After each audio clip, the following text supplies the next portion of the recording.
Hello everyone, good evening. How are you all doing? I hope all of you are doing very good. So, welcome to Guidely. I'm your educator for the subject Principles and Practices of Banking. तो ये है आज का हमारा third class. हम module A के chapter 3 पर हैं ऑपरेशनल एस्पेक्ट्स ऑफ केवाईसी। तो अगर हम इसकी बात करें तो ये बहुत ही इंपॉर्टेंट चैप्टर है। ठीक है, जैसे कि मॉड्यूल ए पूरा ही बहुत इंपॉर्टेंट है, आज हम इसके पार्ट 3 पर हैं। केवाईसी से रिलेटेड बहुत क्वेश्चंस पूछे जाते हैं and it is also a very heavy chapter in terms of the data. तो आपके इसमें छोटी छोटी बहुत सारी चीजें हैं जो आपको याद रखनी पड़ती हैं, तो इसको जरा ध्यान से सुनिएगा और थोड़ा सा थ्योरेटिकल है, लेंदी हो जाता है, so be patient but it is a very important chapter. And also, if you're new to the channel, you must subscribe to the channel to get all the updates about our YouTube classes. Okay, so for all the people who are new to the channel, a brief introduction. My name is Shikha. I am a graduate from Sri Ram College of Commerce. I have also worked in a public sector bank for 5 years, and now I'm your educator for the subject PPB. So let's start with today's class. तो अभी तक हम लोग क्या क्या देख चुके हैं? हमने केवाईसी का चैप्टर हमारा शुरू किया है, केवाईसी का मतलब समझा है, केवाईसी में क्या क्या रिक्वायरमेंट होते हैं, कस्टमर एक्सेप्टेंस स्टेप्स क्या है बेसिकली, फिर हमारा है कस्टमर आइडेंटिफिकेशन, एक्सेप्टेंस की पॉलिसी क्या है, आइडेंटिफिकेशन की पॉलिसी क्या है, फिर जो है हमने लास्ट क्लास में हम क्या कर रहे थे, सीडीडी कस्टमर ड्यू डिलिजेंस क्या होता है। तो this is highly important, customer due diligence. हम ब्रांचेस में भी देखते हैं, ड्यू डिलिजेंस करना बहुत ही ज्यादा इंपॉर्टेंट है। ठीक है, केवाईसी कस्टमर को केवाईसी हम उसका ठीक तरीके से कर रहे हैं तो हम बहुत सारे रिस्क अवॉइड कर सकते हैं। हमने लास्ट क्लास में देख लिया था कि इंडिविजुअल का केवाईसी हम कैसे करते हैं, आधार से करते हैं, ओवीडी क्या होता है। फिर हमने देखा था कंपनी का केवाईसी हम कैसे करते हैं और पार्टनरशिप का केवाईसी कैसे करते हैं।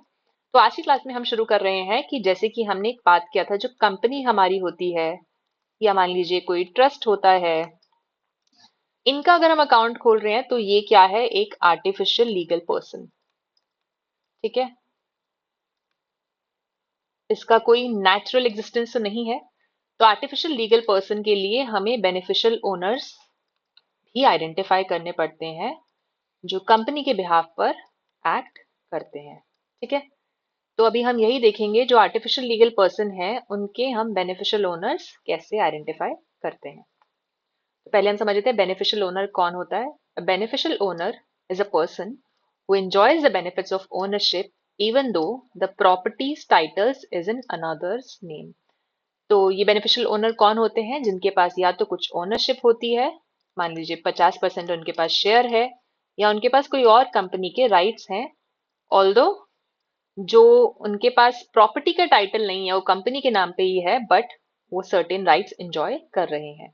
कोई एक लीगल पर्सन है तो उनके लिए बेनिफिशियल ओनर कौन हो जाएंगे, कोई भी नेचुरल पर्सन जैसे कि मिस्टर एक्स वाई, कोई भी, उनको हमें आइडेंटिफाई करना है। और उनकी आइडेंटिटी हम कैसे डिसाइड करते हैं कि ये बेनिफिशियल ओनर है। ठीक है, कोई एम्प्लॉय आके अगर हमें बोल दे कि मैं बेनिफिशियल ओनर हूँ किसी कंपनी का, तो क्या हम उसे बेनिफिशियल ओनर मान लेंगे? नहीं। तो उसके हमारे पास कुछ क्राइटेरियाज हैं।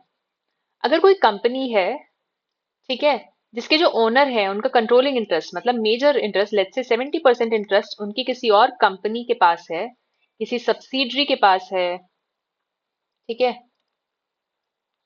सब्सिडी नहीं, उसे हम होल्डिंग कंपनी कह देंगे, फिर होल्डिंग कंपनी के पास है, तो हम उसे उस केस में हमें बेनिफिशियल ओनर वेरीफाई करने की जरूरत नहीं है, क्योंकि हमें ऑलरेडी पता है उसके जो बेनिफिशियल ओनर है वो उनके जिनका मेजर कंट्रोलिंग इंटरेस्ट है वही हो जाएंगे। अगर हम किसी ट्रस्ट की बात करते हैं या कोई और फिड्यूशियरी अकाउंट्स है, ठीक है, जैसे ट्रस्ट बने होते हैं, हमने ट्रस्टी का रिलेशनशिप भी पढ़ा है, जिसमें एक ट्रस्टी है जो एक पर्टिकुलर एसेट मैनेज कर रहे हैं किसी बेनिफिशियरी के फायदे के लिए, उसमें और भी मेंबर्स हो सकते हैं ट्रस्ट में। ठीक है, उसमें हमें ये डिटरमिन करना है कि जो कस्टमर है किसी और के बिहाफ पे या तो एज अ ट्रस्ट एक्ट कर रहे हैं, या उसमें बेनिफिशियरी कौन है उस सेटअप में, या इंटरमीडियरीज कौन है, उसके मेंबर्स कौन है ट्रस्ट के। तो हमें सबका ही ये जो इंटरमीडियरी की आइडेंटिटी है, या थ्रू जिसके बिहाफ पे एक्ट कर रहे हैं जो कि बेनिफिशियरी है, या फिर जो ट्रस्टी कौन है, उन सबको हमें बेनिफिशियल ओनर मान के उनका डिटेल्स चाहिए। ठीक है, I hope this is clear. अब हम बात करते हैं कि हम कैसे डिसाइड करें कि लीगल पर्सन के में कौन हमारा जो है बेनिफिशियल ओनर है। उसके कुछ क्राइटेरियाज हैं। बेसिस आपका जो है कैपिटल में कितना हिस्सा है, प्रॉफिट शेयरिंग में कितना हिस्सा है, या फिर आपको कंपनी चलाने के पावर्स कितने परसेंट कंट्रोलिंग राइट्स मिले हुए हैं, क्या आप एक मेजर अथॉरिटी उस कंपनी में या लीगल एंटिटी में होल्ड करते हैं। तो हम देखते हैं, इस पे आपका क्वेश्चन भी पूछा जा सकता है। In case of a company हम कैसे डिसाइड करते हैं कि वो बेनिफिशियल ओनर है कि नहीं। अगर किसी पर्सन का कैपिटल या प्रॉफिट में जो शेयर है 25% से ज्यादा है तो वो बेनिफिशियल ओनर है, या फिर उनके पास राइट है कि वो जो मेजर डायरेक्टर्स हैं या कंट्रोल से रिलेटेड उनके पास कुछ पावर्स हैं तो वो भी बेनिफिशियल ओनर माने जाएंगे और हमें उनका कस्टमर ड्यू डिलिजेंस करना होगा। ठीक है, that is in the case of a company. अब मैं पार्टनरशिप की बात करूं, एक रजिस्टर्ड पार्टनरशिप की बात हो रही है। ठीक है, पार्टनरशिप अनरजिस्टर्ड भी हो सकती है। इसमें जिस भी पार्टनर का शेयर 15% से ज्यादा है या तो कैपिटल में या फिर प्रॉफिट में, that person is the beneficial owner. उसका भी हमें कस्टमर ड्यू डिलिजेंस करना पड़ेगा। अब हम बात करते हैं किसी अनरजिस्टर्ड कोई एंटिटी है या एसोसिएशन ऑफ पर्सन है, ठीक है, या ट्रस्ट है जो कि अनरजिस्टर्ड है। उसमें अगर 15% से ज्यादा जिसका भी कैपिटल, प्रॉफिट या प्रॉपर्टी में कोई भी आपका जो है हिस्सा है तो उसका हमें सीडीडी करना होगा और उसे हम क्या मानेंगे, बेनिफिशियल ओनर। अब हम बात करते हैं एक रजिस्टर्ड ट्रस्ट की। जो रजिस्टर्ड है उसमें ऑथर, ट्रस्टी या बेनिफिशियरी जिनका 15% से ज्यादा या तो कोई किसी भी तरह का इंटरेस्ट है उस ट्रस्ट में, या फिर अगर आपका जो ये 15% 25% वाला क्राइटेरिया फुलफिल नहीं हो रहा है, आपको समझ नहीं आ रहा है, मान लीजिए सबका जो है हिस्सा 10-10% ही है, तो उस केस में आप क्या करेंगे, कोई भी पर्सन जिसका इफेक्टिव कंट्रोल उस ऑर्गेनाइजेशन में है, any individual holding senior managing position is to be considered as a beneficial owner. तो ये थोड़ा सा subject to the type of entity है and also the subject to the constitution of the entity. कुछ entities में हो सकता है किसी का कोई ऐसे कंट्रोलिंग इंटरेस्ट जो इन क्राइटेरिया के हिसाब से है वो ना हो। तो आपको ये डिटरमिन करना है कि वहां पे सीनियर पोजीशंस कौन होल्ड कर रहे हैं और उसके हिसाब से आपको क्या लगता है यहाँ पे सीनियर मैनेजमेंट कौन है। Right, I hope this is clear. अब हम बात करते हैं कस्टमर ड्यू डिलिजेंस कुछ और एंटिटीज के बारे में। हमने कंपनीज का देख लिया है, पार्टनरशिप फर्म्स का देख लिया है, और ये समझ लिया है कि ये जो आर्टिफिशियल लीगल पर्सन है इनके बेनिफिशियल ओनर को हम कैसे पहचानते हैं। अब हम बात करते हैं जो हम लास्ट क्लास में देख रहे थे, सीडीडी। हमें डॉक्यूमेंट्स क्या चाहिए, ठीक है, in case of some other entities. तो अगर मैं ट्रस्ट की बात करूं तो आपको क्या चाहिए, एक certificate of registration of trust, trust deed चाहिए आपको, पैन नंबर या फॉर्म 60 चाहिए ट्रस्ट का, ये तो मैंडेटरी है, आपको इनकम टैक्स डिपार्टमेंट को देना होता है। ठीक है, केवाईसी डॉक्यूमेंट्स चाहिए बेनिफिशियल ओनर्स के, वो हमने अभी पढ़ा है कि आप बेनिफिशियल ओनर्स कैसे आइडेंटिफाई करते हो। ऐसे ही आपका कोई अगर अनरजिस्टर्ड एसोसिएशन या बॉडी ऑफ इंडिविजुअल्स है तो उसमें आप सीडीडी कैसे करते हो। आप एक तो रेजोल्यूशन लेते हो मैनेजिंग बॉडी का कि इसको जो है मैनेज कौन करता है, उसका एक रेजोल्यूशन दीजिए, आपके ऑथराइज सिग्नेटरी कौन है ताकि हमें पता चले कि साइन कौन कर सकता है। पैन नंबर या फॉर्म 60 चाहिए हमें ऑर्गेनाइजेशन का। Power of attorney given to anyone to transact on the behalf of the entity. ठीक है, पावर ऑफ अटॉर्नी चाहिए हमें, ऑथराइज पर्सन कौन है ट्रांजैक्शन करने के लिए, या फिर हमें केवाईसी डॉक्यूमेंट्स भी चाहिए यहाँ पे बेनिफिशियल ओनर्स के, और पावर ऑफ अटॉर्नी के भी हमें केवाईसी डॉक्यूमेंट्स चाहिए। ठीक है, या फिर कोई भी ऐसा डॉक्यूमेंट जिससे उनकी लीगल एंटिटी स्टैब्लिश होती है।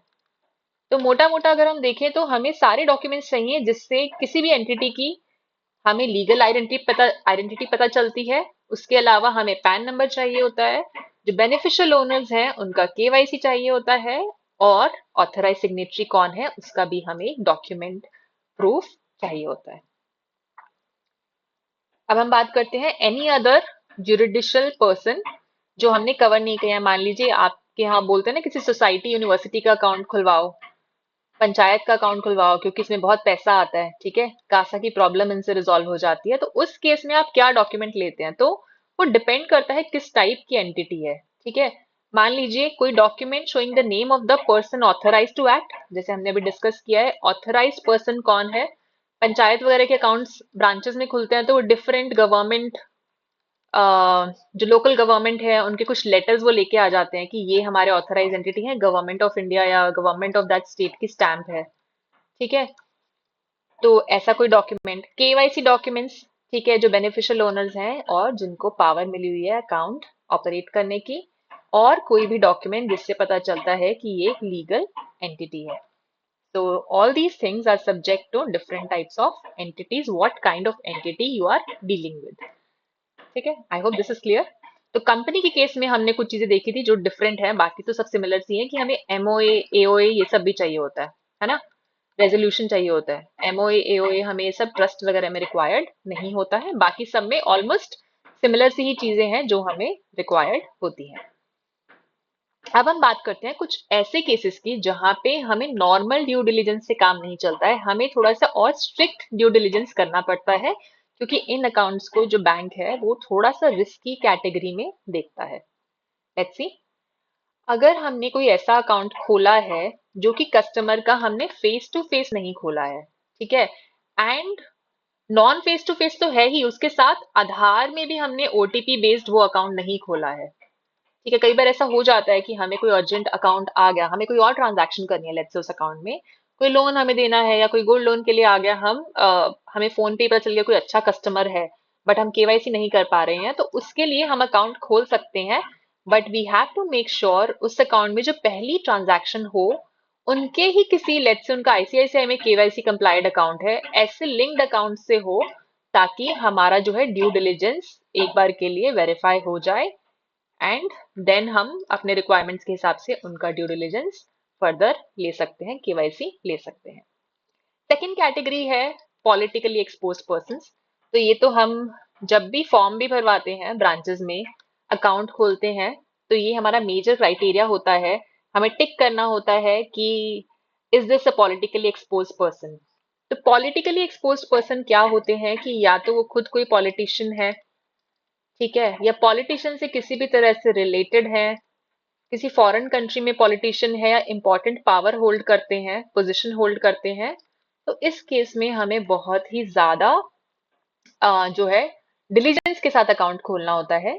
तो politically expose persons are individuals entrusted with prominent public functions in any foreign country, जैसे कि वो हेड ऑफ स्टेट्स हैं, सीनियर पॉलिटिशियंस हैं, ठीक है, या फिर हमारे खुद की कंट्री के भी कोई पॉलिटिकली एक्सपोज पर्सन है, उनके भी अकाउंट खोलने के लिए हमें जो है एक अप्रूवल भी लगता है फ्रॉम द हायर अथॉरिटी।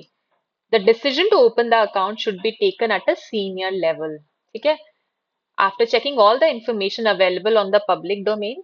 जो पब्लिक में उनकी जितनी भी इंफॉर्मेशन अवेलेबल है वहां से आप चेक करेंगे, और उनके जो सोर्स ऑफ फंड्स हैं आप उनको वेरीफाई करेंगे, और आपका जो एक स्पेशलाइज्ड डिपार्टमेंट होगा वही ये अकाउंट खोल सकता है। हम ब्रांचेस में देखते हैं हमारे पास कुछ अकाउंट्स खोलने की पावर नहीं होती है, वो या तो जोनल ऑफिस के थ्रू खुलते हैं और कुछ अकाउंट्स हमारे कॉर्पोरेट ऑफिस या किसी और रीजनल ऑफिस के थ्रू भी खुलते हैं। तो इस केस में जो भी पॉलिटिकली एक्सपोज पर्सन है या उनसे रिलेटेड है, उनका अकाउंट हमें एनहांस ड्यू डिलिजेंस के साथ खोलना है। I hope this is clear. अब हम बात करते हैं कि अगर आपके कोई अकाउंट्स कोई प्रोफेशनल इंटरमीडियरीज खोल रहे हैं, तो बैंक्स जो हैं आजकल बहुत सारे इंटरमीडियरीज हायर कर लेते हैं अकाउंट्स खोलने के लिए, क्योंकि टारगेट्स बहुत होते हैं, और वो एक स्पेशलाइज टीम को हायर कर लेते हैं जो कि है तो एक आउटसाइड एंटिटी पर बैंक के बिहाफ पे अकाउंट्स खोल रही है। तो उस केस में बैंक किस तरह की ड्यू डिलिजेंस करता है? अगर ऐसा कोई अकाउंट खुला है, मान लीजिए किसी इंडिविजुअल का है, जैसे हमारी बैंक ब्रांचेस में बैंक कॉरेस्पॉन्डेंट्स भी होते हैं, अगर ऐसा कोई अकाउंट किसी इंडिविजुअल के लिए खुला है तो हमें उस इंडिविजुअल को आइडेंटिफाई करना है। मान लीजिए उन्होंने कोई पूल्ड अकाउंट्स खोले हैं, मान लीजिए किसी म्यूचुअल फंड का अकाउंट खोला है, पेंशन फंड का अकाउंट खोला है, तो वो एक नॉर्मल तरीके से आपके जो भी डॉक्यूमेंट्स के रिक्वायरमेंट हैं आप खोल सकते हैं। बट इन केस उन्होंने किसी ऐसे इंटरमीडियरी का अकाउंट खोला है, मान लीजिए किसी म्यूचुअल फंड का अकाउंट खोला है या पेंशन फंड का अकाउंट खोला है, जो बोल रहा है कि मेरी कॉन्फिडेंशियलिटी के चलते मैं आपको सारे डॉक्यूमेंट्स नहीं दे पाऊंगा, तो हम ऐसा अकाउंट खोलने से मना कर देंगे, ठीक है। और मान लीजिए अगर कोई अकाउंट म्यूचुअल फंड का खोला गया है या किसी ऐसे ऑर्गेनाइजेशन का खोला गया है जिसमें मल्टीपल मेंबर्स हैं और उनके जो फंड्स हैं वो डिफरेंट डिफरेंट अकाउंट्स में जा रहे हैं। ठीक है, आपने एक अकाउंट खोल दिया, लेट्स से ये अकाउंट में जितने म्यूचुअल फंड के मेंबर्स है सबका पैसा जाएगा। तो इसमें आपको क्या करना पड़ेगा, सारे बेनिफिशियल ओनर्स को आइडेंटिफाई करना है और उनका केवाईसी करना होगा। ठीक है, इन द एंड हम क्या कह रहे हैं, सीडीडी इंटरमीडियरी कर सकता है हमारे लिए, अकाउंट्स भी खोल सकता है, बट जो केवाईसी का फाइनल ओनर्स है वो किस पे रहता है, वो हमारे बैंक पे ही रहता है। तो at the end of the day जो हमारा बैंक है वही रिस्पॉन्सिबल है इन केस एनीथिंग अनफॉर्चुनेट और any money laundering case arises in those accounts. ठीक है, अभी हमने बात कर लिया कि हमें ज्यादा इनहैंस ड्यू डिलिजेंस कब रिक्वायर्ड होता है। अब हम कुछ केसेस की बात करेंगे जहां पे हमें सिंपल तरीके से हम जो है ड्यू डिलिजेंस कर सकते हैं।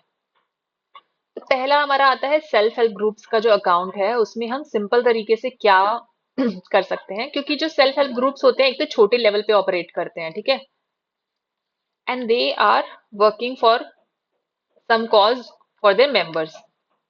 तो इसमें हम एक सिंप्लीफाइड ड्यू डिलिजेंस कर सकते हैं। अगर सेविंग्स बैंक अकाउंट है तो हम सारे जो ऑफिस बियरर्स हैं, ऑफिस बियरर्स क्या होते हैं, मान लीजिए एसएचजी में 50 मेंबर्स हैं बट उनमें से 5 मेंबर्स की पोजीशन है कुछ कुछ, तो सिर्फ हमें उन्हीं का ही जो है केवाईसी चाहिए, सारे मेंबर्स का सीडीडी नहीं चाहिए।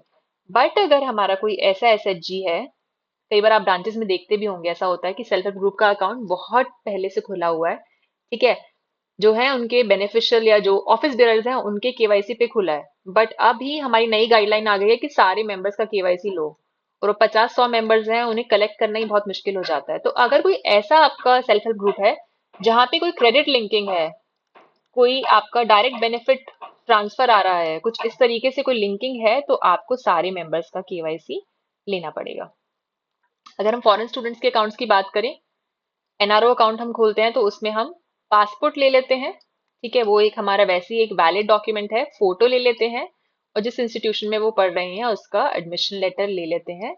लोकल एड्रेस का जो प्रूफ है वो 30 दिन के अंदर वेरीफाई करना होता है, क्योंकि मान लीजिए कोई स्टूडेंट है, बाहर से आए हैं, उन्हें थोड़ा सेटल होने में भी टाइम लगता है।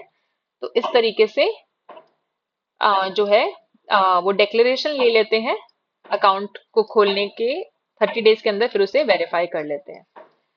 इस अकाउंट को हम थोड़ा सा सिंप्लीफाइड तरीके से क्यों खोल लेते हैं, क्योंकि इसमें हम रिस्ट्रिक्शंस रखते हैं कि आप इसमें जो ट्रांजैक्शन है एज अ स्टूडेंट आपको यूएसडी 1000 से ज्यादा या 50,000 आईएनआर में जो है आपकी ट्रांजैक्शन एक्सीड नहीं करनी चाहिए। इसलिए हम थोड़ा सा इसमें जो है सिंपल तरीके से ड्यू डिलिजेंस कर सकते हैं। बट इन केस जो स्टूडेंट है पाकिस्तानी स्टूडेंट है तो हमें आरबीआई का प्रायर अप्रूवल लेना पड़ेगा, तो इसके लिए एक स्पेशल कंडीशन है। अब हम बात करते हैं foreign portfolio investors. Foreign portfolio investors कौन होते हैं, जो इंडिया में अपना कैपिटल इन्वेस्ट करते हैं, इंडिविजुअल्स। तो इंडिया क्या चाहता है, हमारे देश में बहुत सारी कैपिटल आए, तो इट इज इंपॉर्टेंट कि हम उनके लिए जो है प्रोसेस थोड़ा इजी बनाएं। तो उसके लिए कुछ डॉक्यूमेंट्स होते हैं एफपीआई कैटेगरी के लिए जो सेबी प्रिस्क्राइब करता है, हमें वो रिक्वायर्ड है। हमने प्रीवियस क्लास में ये पढ़ा है फटका और सीआरएस रूल्स क्या होते हैं, उसके साथ जो है उनका अकाउंट वेरीफाई हो रहा है या नहीं, और उनसे हम एक अंडरटेकिंग लेते हैं कुछ एग्जेम्प्टेड डॉक्यूमेंट्स की जो एनेक्सर 3 में है। अगर वो रिक्वायर्ड है तो हमें इसमें बहुत डिटेल में जाने की जरूरत नहीं है। अगर एग्जाम में कुछ क्वेश्चन पूछेगा भी तो मोस्टली फटका से रिलेटेड ही पूछेगा। ठीक है, so this is about due diligence requirements for foreign portfolio investors. ठीक है, अब हम बात कर रहे हैं किसी ऐसे इंडिविजुअल का, क्या हम अकाउंट खोल सकते हैं जिन्होंने हमें कोई भी ऑफिशियली वैलिड डॉक्यूमेंट ही नहीं दिया है। ठीक है, तो इसका जवाब है कुछ ऐसे बहुत स्मॉल अकाउंट्स होते हैं जो बैंक कई बार बिना ऑफिशियल वैलिड डॉक्यूमेंट के भी खोल देता है, बट उसके कुछ सर्टेन कंडीशंस हैं। एक तो जो आपके फाइनेंशियल ईयर में पैसा क्रेडिट हो रहा है वो 1 लाख से ज्यादा नहीं होना चाहिए। आप महीने में विड्रॉल और ट्रांसफर दोनों मिला के 10,000 से ज्यादा नहीं होना चाहिए। बैलेंस किसी भी टाइम पे 50,000 से ज्यादा एक्सीड नहीं करना चाहिए। अगर आपको कोई गवर्नमेंट से पैसा मिल रहा है उसको आप एक्सक्लूड कर दें, क्योंकि वो तो हमें पता ही है एक लेजिट मनी है। और इसमें कोई फॉरेन रेमिटेंस अलाउड नहीं होते हैं। तो इसमें देख रहे हैं बहुत सारी रिस्ट्रिक्शंस हैं अगर आप ओबीडी के बिना कोई स्मॉल अकाउंट्स खोल रहे हैं तो। वैसे तो हम प्रैक्टिकली ब्रांचेस में ऐसे अकाउंट्स अवॉइड ही करते हैं, हम नहीं खोलते हैं। इसमें ओपनिंग प्रोसेस क्या रहता है, कस्टमर एक डिक्लेरेशन देता है अपनी आइडेंटिटी का, एक फोटो के साथ सेल्फ अटेस्ट करके, और एड्रेस बताता है एक बैंक ऑफिशियल की प्रेजेंस में। ठीक है, बट इसमें भी ऐसा नहीं है कि हम ओबीडी लेंगे ही नहीं, ऐसे तो फिर कोई भी अकाउंट खुलवा लेगा। तो हम जो है 12 मंथ्स के विद इन बोलते हैं कि अगर आपके पास कोई भी वैलिड डॉक्यूमेंट नहीं है तो हमें 12 मंथ्स के अंदर ऑफिशियली वैलिड डॉक्यूमेंट आप देंगे। ठीक है, 12 महीने के बाद भी अगर वो बोलते हैं मैंने अप्लाई किया हुआ है आया नहीं है, उसका कोई एविडेंस दे देते हैं, तो अगले 12 महीने फिर वो अकाउंट चला सकता है। बट 24 महीने के बाद भी अगर नहीं होता है तो इस अकाउंट को रिव्यू किया जाता है और हो सकता है इसे क्लोज भी कर दिया जाए। ठीक है, तो इन अकाउंट्स में पहले से ही कुछ लिमिट्स होती हैं so that we can avoid the risk of money laundering और terror financing. I hope this is clear कि किन अकाउंट्स में जो है हम एक तरीके से थोड़ा कम ड्यू डिलिजेंस कर सकते हैं। अब बात आती है पीरियोडिक अपडेशन की, जैसे हमने डिस्कस किया था अपना एंटी मनी लॉन्ड्रिंग वाले चैप्टर में कि हमारे कुछ हाई रिस्क कस्टमर होते हैं, कुछ लो रिस्क, कुछ मीडियम रिस्क। तो उनके जो केवाईसी हैं, हमारे पास लिस्ट आती रहती है ब्रांचेस में कि केवाईसी फिर से अपडेट कीजिए। तो उनके केवाईसी हमें हाई रिस्क के लिए हर 2 साल में अपडेट करने होते हैं, लो रिस्क के लिए हर 10 साल में, और मीडियम रिस्क के लिए हर 8 साल में। और अगर कोई माइनर है जो माइनर से मेजर हो गया है तो उसको हम क्या बोलते हैं, आप अपना केवाईसी अपडेट कराइए प्लस अपना मेजर होने के बाद कोई एक फोटोग्राफ है वो आप हमें दीजिए। ठीक है, अब बात करते हैं पैन और फॉर्म 60 की। जो एग्जिस्टिंग कस्टमर्स हैं, तो पहले काफी सारे अकाउंट्स हमारे ब्रांचेस में ऐसे खुले होते हैं जिसमें पैन या फॉर्म 60 नहीं होता है। ठीक है, तो उसके क्या गाइडलाइंस हैं, अगर ऐसे कोई ऑलरेडी एग्जिस्टिंग अकाउंट्स हैं तो हमें पैन और फॉर्म 60 उनका लेना होता है, या ई डॉक्यूमेंट फॉर्म में दें, या पैन दें, या फॉर्म 60 दें। अगर वो नहीं दे पाते हैं एक स्पेसिफिक टाइम फ्रेम के अंदर तो हम उनके जो है उनके अकाउंट को टेम्परेली बंद भी कर सकते हैं। तो इसके लिए गाइडलाइंस होती हैं आरबीआई के डिफरेंट डिफरेंट, तो हमें उसके अंदर जाने की जरूरत नहीं है। अब बात आती है रिकॉर्ड मैनेजमेंट की। तो हम काफी ब्रांचेस में देखते हैं ना, बहुत सारा एक रिकॉर्ड रूम होता है जिसमें बहुत सारे डॉक्यूमेंट्स पड़े होते हैं। तो इसके लिए बात ये आती है कि हमें किसी भी कस्टमर का रिकॉर्ड मेंटेन कितने टाइम तक करना होता है एज पर आरबीआई गाइडलाइंस। तो जो हमें रिकॉर्ड है वो कम से कम 5 साल के लिए करना होता है। कुछ लोगों के लिए रिकॉर्ड हमें ज्यादा टाइम के लिए भी करना पड़ता है depending on the risk, but 5 years is the minimum. तो रिकॉर्ड में क्या क्या आता है, ट्रांजैक्शन डिटेल, कस्टमर का केवाईसी, और ये जो है हमें हार्ड और सॉफ्ट फॉर्म दोनों में रखना होता है। Hard copy and soft copy दोनों हमारे पास होनी चाहिए। आई होप दिस इज क्लियर। तो ये है हमारा आज का last topic, CKYCR, central KYC records registry. तो इसके लिए भी आई थिंक हमारा जो है आरबीआई की तरफ से बहुत प्रेशर आता है। ठीक है, और ब्रांचेस को टारगेट दिए जाते हैं कि आप फटाफट अपने जितने भी अकाउंट्स हैं, एग्जिस्टिंग भी और प्रीवियस अकाउंट्स भी हैं, स्पेशली 2017 के बाद के, उनका जो है CKYCR नंबर जनरेट कीजिए। तो ये CKYCR नंबर है क्या? तो CKYCR नंबर क्या है कि मान लीजिए मिस्टर ए है, उन्होंने अपना एक अकाउंट खुलवाया है एसबीआई में, एक खुलवाया है पीएनबी में। एसबीआई में गए, उन्होंने अपना आधार दे दिया, पैन कार्ड दे दिया। ठीक है, अब वो पीएनबी जा रहे हैं और फिर से वही सेम प्रोसेस कर रहे हैं कि आधार देंगे, पैन देंगे।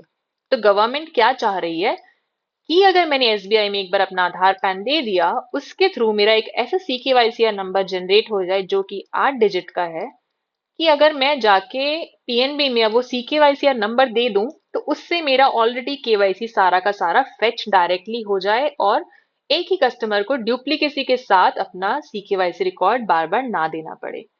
ठीक है, तो ये कस्टमर के लिए भी कन्वीनियंट है और बैंक्स के लिए भी कन्वीनियंट है। तो जो सेंट्रल CKYCR है, एक सेंट्रल एजेंसी है जो कि कस्टमर का केवाईसी डेटा डिजिटल फॉर्म में एक सेंट्रलाइज्ड प्लेटफॉर्म पर रखती है। एक गवर्नमेंट नॉमिनेटेड एजेंसी है जो कि गवर्नमेंट की ऑलरेडी एक एजेंसी है सरसाई, अगर आप लोगों को पता है तो, ये प्रॉपर्टीज के रजिस्ट्रेशन डिटेल्स कलेक्ट करने के लिए एक पोर्टल है। तो उसी ही एजेंसी का एक पार्ट है CKYCR। तो यहाँ पे वही आपका जो है सेंट्रल रिकॉर्ड मेंटेन करती है for the benefit of public. तो इसमें क्या हमारे इम्प्लीमेंटेशन क्या है, जो भी अकाउंट्स हमारे कमर्शियल बैंक्स के 2017 के बाद से खुले हुए हैं, उन्हें बैंक्स को गाइडलाइंस दी गई है कि उनका CKYCR नंबर जनरेट करना है। और कोऑपरेटिव बैंक्स में 1 अप्रैल 2017 के बाद से जो अकाउंट्स खुले हैं, उनका उन्हें KYC नंबर जनरेट करना है। अब हम बात करते हैं CKYCR जो है जनवरी 1 2017 के बाद खुले हैं इंडिविजुअल्स के, और लीगल एंटिटीज के अगर 1 अप्रैल 2021 के बाद खुले हैं तो बैंक्स को उन्हें बुला के भी उनका CKYCR नंबर जनरेट करना है अगर उनके पास प्रॉपर KYC नहीं है। तो ये RBI की डायरेक्शन है। ठीक है।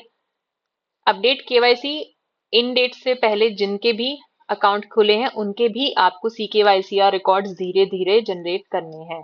वो RBI अपनी देता रहता है गाइडलाइन कि मान लीजिए ये वाला काम आपको 2024 की इस डेट तक करना है, फिर कुछ टाइम बाद बोल देगा आप 2016 वाले अकाउंट्स उठा लीजिए, इनका इस डेट तक करना है। और कोई नया अकाउंट खोल रहे हैं तो 10 दिन के अंदर आपको इसे पोर्टल पे अपलोड कर देना है ताकि इसका CKYCR नंबर जनरेट हो जाए। ठीक है। और अगर कोई कस्टमर आपको कंसेंट देता है आप मेरा CKYCR नंबर से KYC देख सकते हैं, तो आपको कोई और एडिशनल वेरिफिकेशन की जरूरत नहीं है। आप सिर्फ और सिर्फ CKYCR नंबर के बेसिस पे कस्टमर का अकाउंट खोल सकते हैं। तो ये एक तरह से जैसे आप कह सकते हैं कि आधार एक तरह से आइडेंटिफिकेशन के लिए है, ऐसे ही एक CKYCR नंबर कस्टमर के पास आ जाएगा जिसके थ्रू वो हर बैंक में अपना KYC दिए बिना एक बार कराएंगे और फिर वो कहीं पे भी अकाउंट खुलवा सकते हैं। I hope this is clear. So we have covered all the important topics from chapter 3. थोड़ा सा लेंदी आपका ये चैप्टर है और डेटा ओरिएंटेड है, but it is a very important chapter. तो आज का हम देख लेते हैं सैम्पल क्वेश्चन जिसका आंसर आपको मुझे नेक्स्ट क्लास में देना होगा। तो आप लोग ये क्वेश्चन पढ़ लेंगे। इसमें आपको बताना है बेनिफिशियल पर्सन कौन होंगे इन लीगल एंटिटीज के लिए, जो कि हमने आज की क्लास में डिस्कस किया है। ठीक है। I hope you will be able to answer this. तो आप लोग जाएं इससे पहले मैं बताना चाहती हूँ कि हमारा एक JAIB का सुपर प्लान चल रहा है जिसमें आपको कुछ भी टेंशन लेने की जरूरत नहीं है। गाइडली आपको सारे रिसोर्सेज एक प्लेटफॉर्म पे लाके दे रहा है। इसमें लाइव क्लासेस हैं, आपके मॉड्यूल्स हैं, सारा का सारा कंटेंट लाइव और रिकॉर्डेड फॉर्म दोनों में मिलता है। और इस पे अभी हमारा फ्लैट 50% ऑफ चल रहा है जिसका कोड है बैंकर प्रो। तो आप लोग इसे ले सकते हैं, इट इज वेरी अफोर्डेबल। तो अगर आप लोग इसके साथ साथ हमारा एक फाउंडेशन बैच भी है जिसमें थोड़ी सी लिमिटेड चीजें हैं as compare to the super plan. Super plan की वैलिडिटी भी ज्यादा है, तो अगर आप ये लेना चाहें तो ये भी आप ले सकते हैं ओनली 999। इस पे भी 50% ऑफ चल रहा है। कोड हमारा है बैंकर प्रो। अगर आप इनमें से कोई भी हमारा कोर्स लेना चाहते हैं तो आप गाइडली की ऐप जाके इंस्टॉल करिए, उससे हमारा कोर्स ले लीजिए। और आज की क्लास की PDF के लिए टेलीग्राम चैनल पे हम लोगों से जुड़ जाइए, आपको ये PDF मिल जाएगा। और अगर चैनल को आपने सब्सक्राइब नहीं किया है तो चैनल को सब्सक्राइब कर लीजिएगा ताकि आपको सारे अपडेट्स मिलते रहें। All right, thank you so much, see in the next class.